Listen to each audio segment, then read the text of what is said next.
care, preventative care. Um, and I'm also an advocate for autism awareness. I have a 14-year-old son who has autism. He's my everything, and he's my absolute reason why I keep going and why I drive and keep going and keep going forward in everything that I do and everything that I plan. But I say that to say this.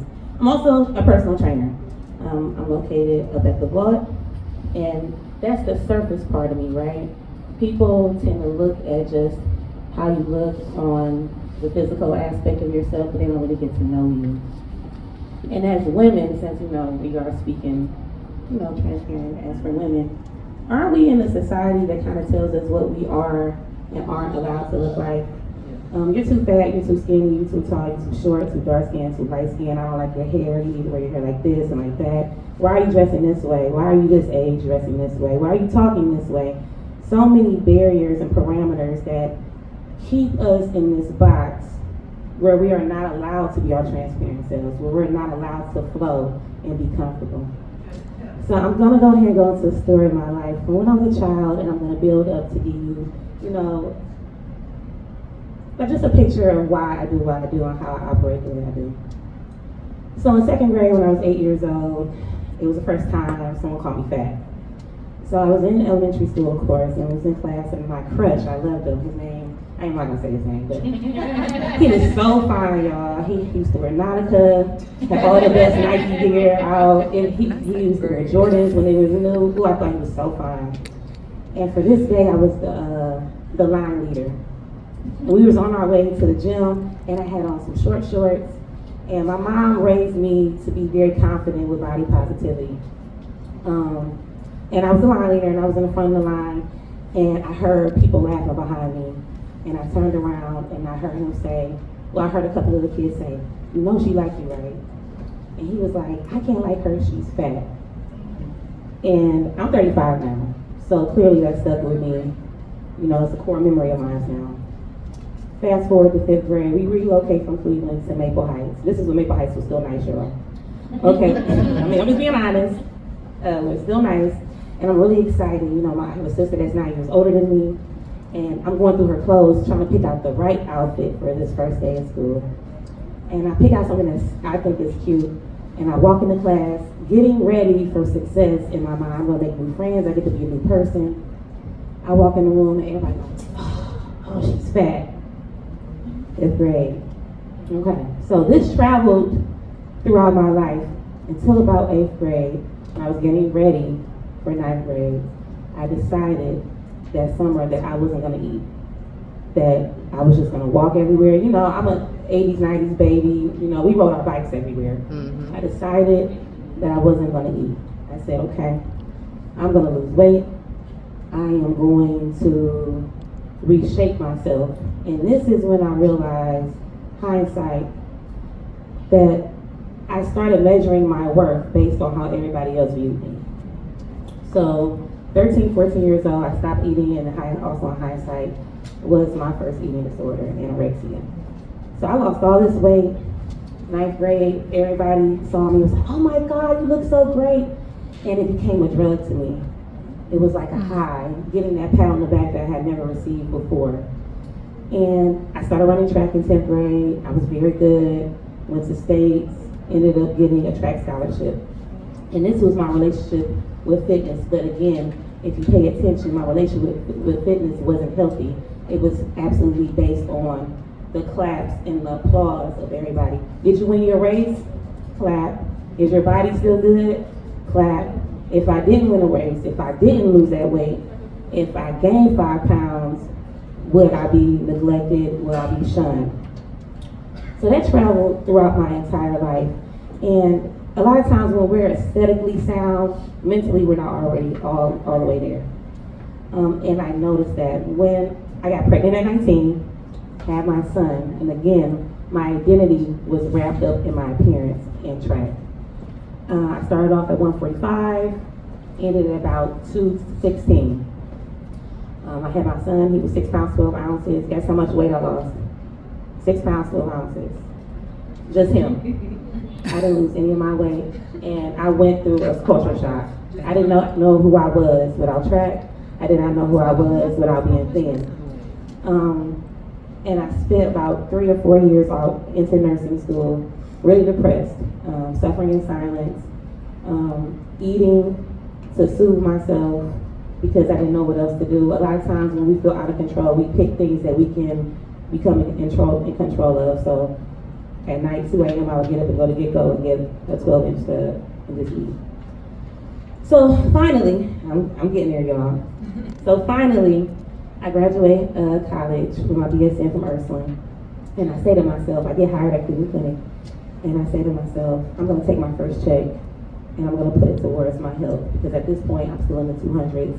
I'm out of shape, I'm overweight. My knees are hurting as I'm walking up the stairs. I'm becoming out of breath, which is out of the normal for me.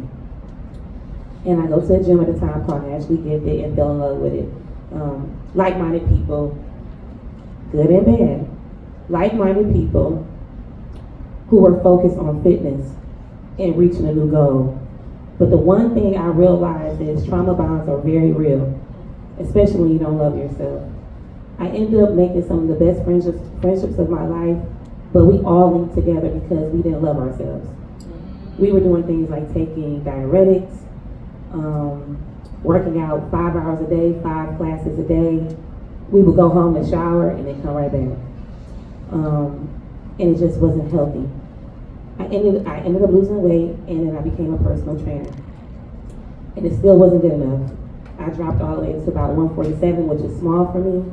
Body fat percentage is about 12%, which is small for a woman. And I looked in the mirror and still wasn't satisfied. And body dysmorphia became a plague of my life. And this is when my second eating disorder came into play. So when you're a personal trainer, everybody has their eyes on you all the time. You're not allowed to fail. You're not allowed to gain weight. You're not allowed, there's no room for error. And that's when I became bulimic. I would eat and then make myself sick to the point where I couldn't even eat a salad with a crouton on it without counting the calories of the crouton, and then I would make myself sick. And I kept this a secret for a couple of years until the father of my child figured it out. And we had to have a conversation about that because, again, I'm in the presence of my son, and whether he's autistic or not, he's very cognizant of what I do. So I say that to say this. I spent almost a decade plus basing my work, again, off of how other people viewed me and sinking into body dysmorphia. So when I became a personal trainer, I started seeing myself in other people. I started seeing people come to me with the same mindset of, well, if I just fix my body, everything will be okay. If I just lose weight, then my husband will love me more. Or if I just adjust how I look, maybe I'll get that job. And then they found out very quickly, like I did, that's the Band-Aid. That when your mind and your body aren't in tune, your body can be perfect, but when your mind is not in tune and when you don't have a psychological and spiritual sound foundation, everything around you will crumble. So, talking to my women, so while I am a personal trainer and health fitness coach, I want to encourage you guys to fix your mind first before you decide to always lose weight.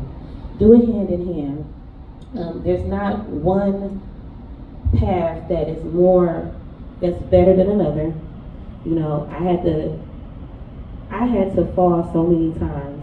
For me to sit here and say, okay, I never slipped back into bulimia, that would be a lie. It's a constant battle of looking at yourself saying, you are enough. You're not what he says you are.